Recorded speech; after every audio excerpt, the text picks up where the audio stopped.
Mga kapatid, tila may laman at may tinutukoy si Yusek Claire Castro, mga kapatid, no? Sa mga nanggulo dito sa rally kahapon, mga kapatid. Sabi rito, Yusek Claire, grupong nagsimula ng riot sa Ayala Bridge, nais pabagsakin ng gobyerno, mga tol. Well, ito'y i-analyze natin, mga tol, no? Kung sino ang kanyang tinutukoy. At kayo, pwede rin kayo syempre magbigay ng inyong opinion, ng inyong reaksyon, mga tol, dito sa mga balitang panonoorin natin. At si Mayor Isko, mga kapatid, galit na galit at sinabing papanagutin niya yung mga nanggulo, no? Dahil may mga footage di ba? May mga nakita eh.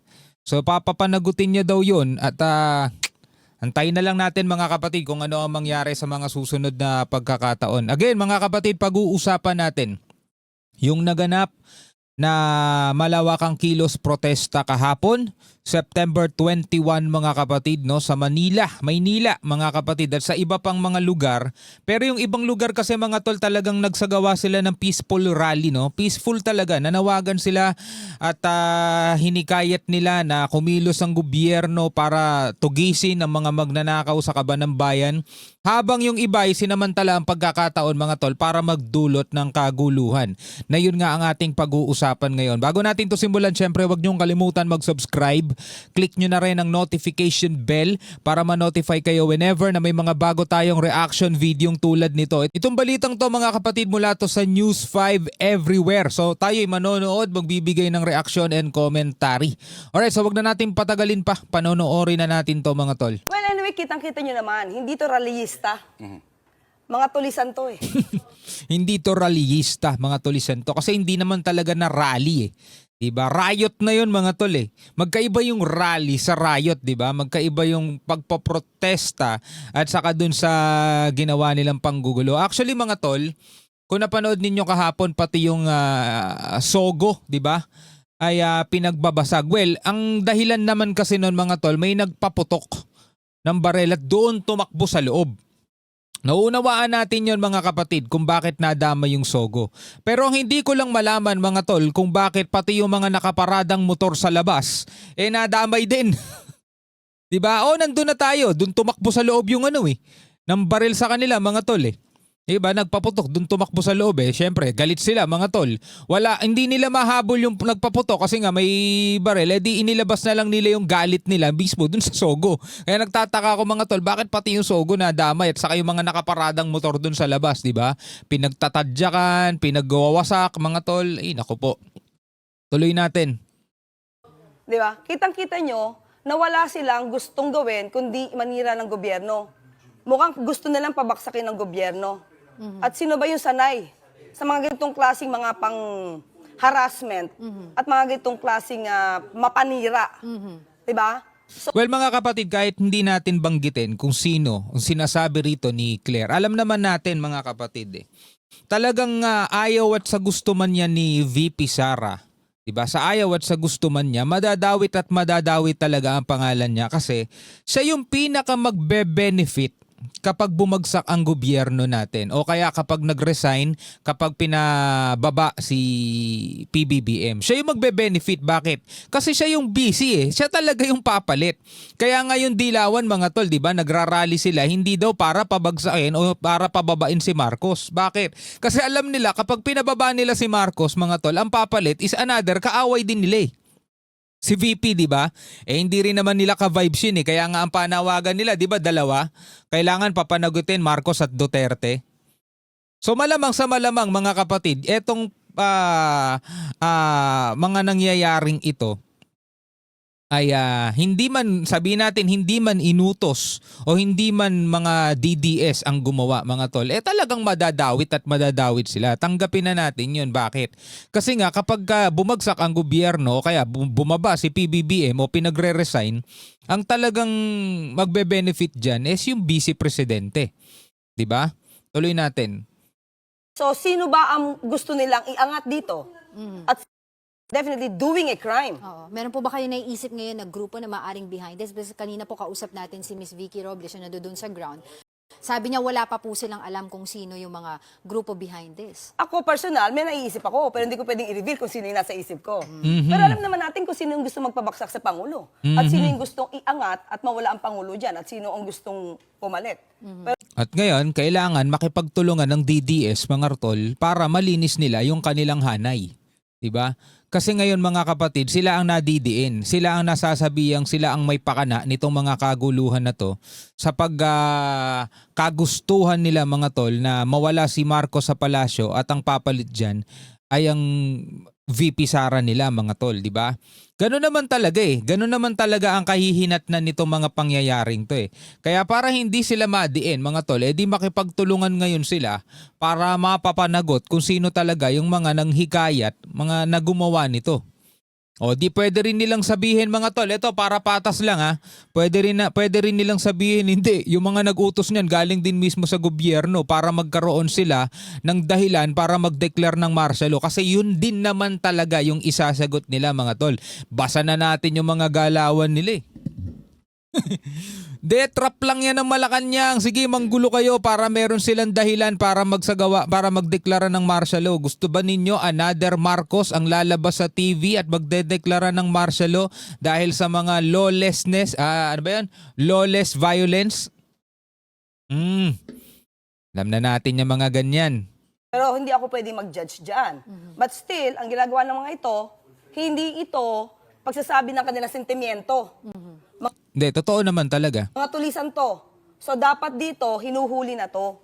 Hindi kailangan maximum tolerance lang dito. Nakita natin yung mga kapulisan kahit binabato, wala pang Yes. ginagawa. Kasi yun ang gusto ng Pangulo. Maximum tolerance. Pero with this kind of actions, dapat hinuhuli na to. Pero tingnan nyo maging dito mga kapatid sa nangyaring to, makikita nyo pa rin yung korupsyon. Biruin ninyo yung mga pulis, wala silang mga proper gear. Diba? Wala silang mga ganun. At saka mas maganda mga tol, yung mga ganitong tagpo. Diba? Dapat dito talagang merong kagamitan yung mga pulis natin para maano nila to, mapahinto nila to.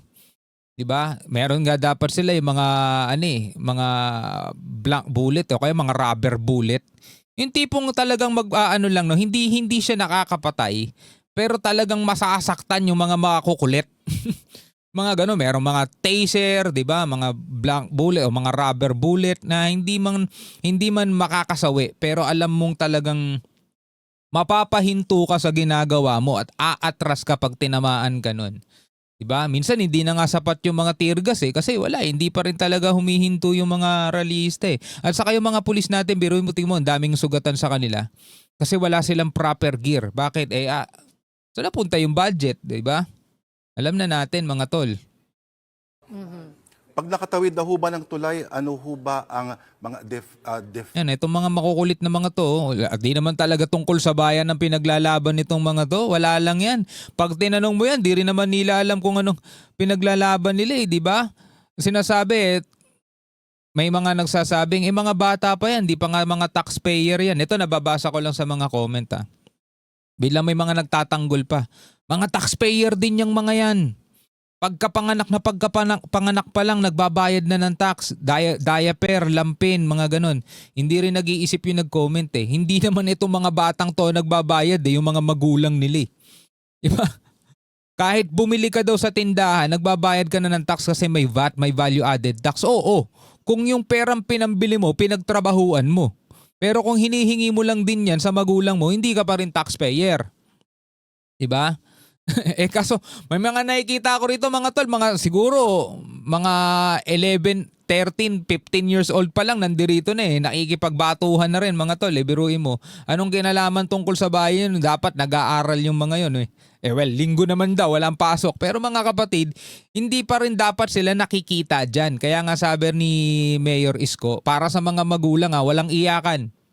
Pinabayaan ninyo mga anak ninyo defense deployments mechanisms po ng Malacanang kapag ganito po, ma'am? Siyempre, hindi ko masasabi to.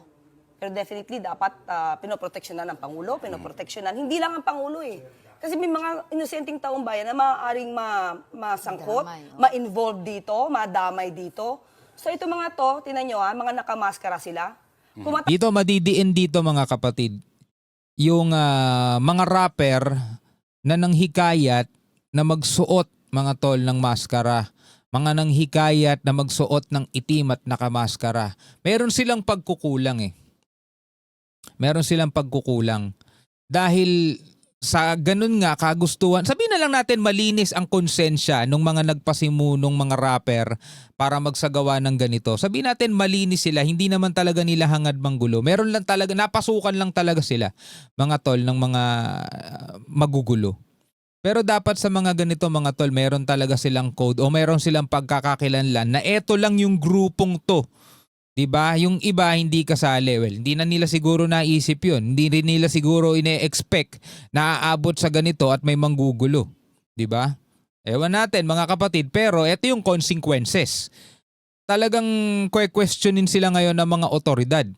'Di ba? Questionin sila kasi etong mga nanggulong to, mga wala rin naman talagang pakialam to sa totoong ipinaglalaban eh. Gusto lang talaga nilang mga tol maging astig sila. Tapang sila, ilabas nila mukha nila. So definitely, dahil nakatakip ang mga mukha nila, masasamang mga elemento to. Ano po ba ngayon sa tingin niyo po ang gagawin ng malaki? Saka imagine mo no, para sa bayan ang ipinaglalaban mo. Wala naman masama kung ipaglalaban mo para sa bayan. Bakit ka magtatakip ng muka? 'Di ba? Bakit ka magtatakip? Kung may katwiran ka naman 'di ba? Kahit saan ka dalhin, kayang-kaya mong ipaglaban yung katwiran mo. At saka walang kaso mga tol kung magsasalita ka lang. Kasi yung ibang nagrally, wala namang maskara eh. 'Di ba? Yung ibang nagrally mga tol kahapon, September 21, sa may EDSA Shrine, sa ibang mga lugar may mga nagrally, may mga nagkantahan, may mga artista pa nga 'di ba? Pero kasi hindi naman sila nang destabilize. Talagang nagrally sila. 'Di ba? At karapatan ng bawat isa 'yun. Pero yung ganito mga tol, tatakpan mo mukha mo kasi nga ang kanilang paniniwala, no face, no case. 'Di ba? Walang mukha, edi walang kaso. Isipin nyo anong ikakaso sa inyo kung payapa lang naman kayo nagpapahayag ng inyong saloobin. Kanyang regarding this? Well, I think ako, wala pang sinasabi sa atin kung anong aksyon ng Pangulo dito. But tingin ko, ang DILG, ang PNP, hindi lang dapat na mag-receive sila ng mga bato. Binabato na sila eh. Oo. Meron ng nagaganap na pagsunog ng mga private property. Definitely, they are committing crimes at pwede silang ma-aresto anytime. Actually, krimen na yon yung ginagawa nila. Public disturbance mga tol. Pagsusunog ng mga private property, krimen yun mga tol. Krimen na yun. Hindi mo na pwedeng i-justify na hindi, galit lang yan kasi nagagalit sila at para sa bayan ang ginagawa nila. Hindi mga tol. Hindi pwede yung ganun. Di parang sinabi mo na rin na okay lang pumatay. Okay lang manunog ng mga ari-arian para lang ipagtanggol ang bayan. Hindi ganun mga tol. Hindi ganun ang ating dapat na gina-justify o pinapaniwalaan. Ibang klaseng mindset na yon. Okay, so dun po sa mga kabubukas lamang po ng kanilang telebisyon, ang nangyayari po ngayon dyan sa Ayala Bridge ay yung mga rallyista ay nagbabato, 'di ba? Nagsunog po ng isang container van. Hindi lang po natin alam kung anong oras nagsimula ito. Pero as we speak, ito po ay ongoing yung pagbabato nila. Tulad nga po na nabanggit ni Yusek Castro, ang mga mukha nito, mga rallyista nito supposedly ay mga nakatakip. At hindi pa rin natin po alam sa ngayon kung sino ang grupo sa likod nitong panggugulo na ito. May flag sila na may Anything to bungo. add po, ma'am? Sa One Piece yun, sa One Piece. Attorney, Pero mo tinataas pa nila bandila ng Pilipinas, no? Pinapagayway nila bandila ng Pilipinas. Na akala, siguro feeling nila, no, para sa bayan tong ginagawa ko. 'Di ba? Para sa bayan to, wag niyong ipagtanggol ang mga korap. Hindi naman yung mga korap ang ipinagtatanggol nitong mga pulis eh. 'Di ba? Hindi lang nila pinapayagan na mas malala pang damage ang pwedeng mangyari. Kasi nga, 'di ba mga tol, ang bali-balita nga mga kapatid. Ito sabi nga rito sa balita sa ABS-CBN grupong nagbanta umanong sunugin ang Malacanang, hinabol ng mga pulis. O biruin mo, kung hindi aawat ang mga pulis, baka nagliliyab na Malacanang ngayon mga tol. Tanong, anong idudulot nun?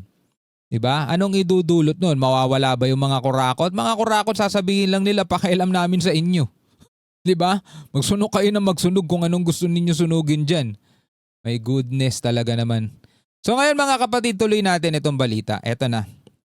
Mula rito sa UNTV News. Sabi rito, Mayor Isko, Sinigurong mananagot ang mga responsable sa nangyaring gulo sa kilos protesta sa Maynila. Panoorin natin mga kapatid mula sa UNTV News.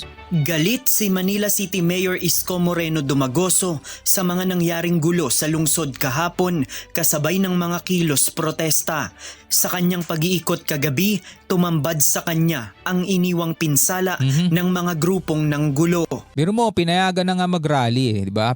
Wala namang problema sana pinayagan na nga mag-rally ang problema mga tol, walang karapatan ng kahit na sino man na manira ng gamit ng may gamit at ng mga establishment. Hindi na yon kasama mga tol sa kalayaan ng bawat isang magpahayag o yung tinatawag na freedom of expression. Hindi natin pwedeng sabihin, expression nila yung galit na yan. Talaga?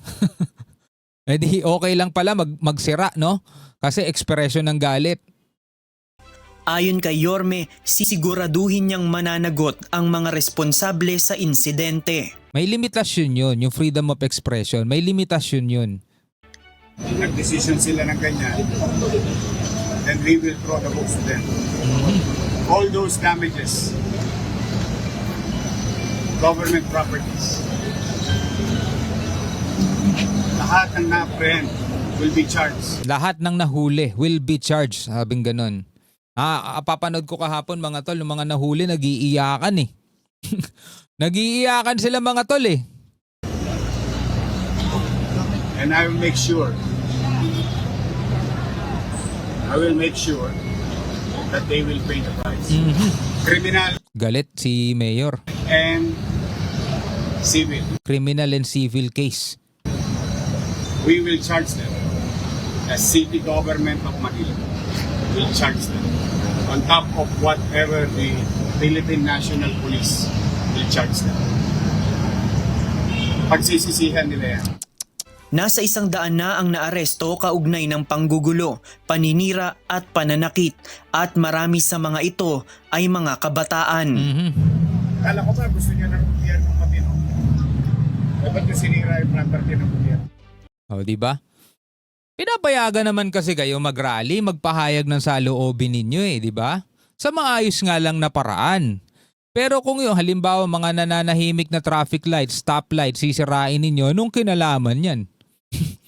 Kinalaman yan. Napapakinabangan ng publiko yan para magpahinto at magpagaw ng mga sasakyan. Di ba? Yung ibang stoplight para nagsasabi kung pwede ka nang tumawid o hindi. Mantakin ninyong sinira. Diba? Para pa rin ba sa bayan yon? Nagpasalamat naman ang alkalde sa mga pulis na nagpatupad ng anyay high tolerance sa rally bagamat ikinalulungkot niya na marami rin sa mga ito ang nasugatan. JP News. Alright mga kapatid, bilang mga Pilipino, ano ang inyong masasabi dito? No? Malamang ilan sa inyo nakisali rin sa rally pero sa peaceful rally.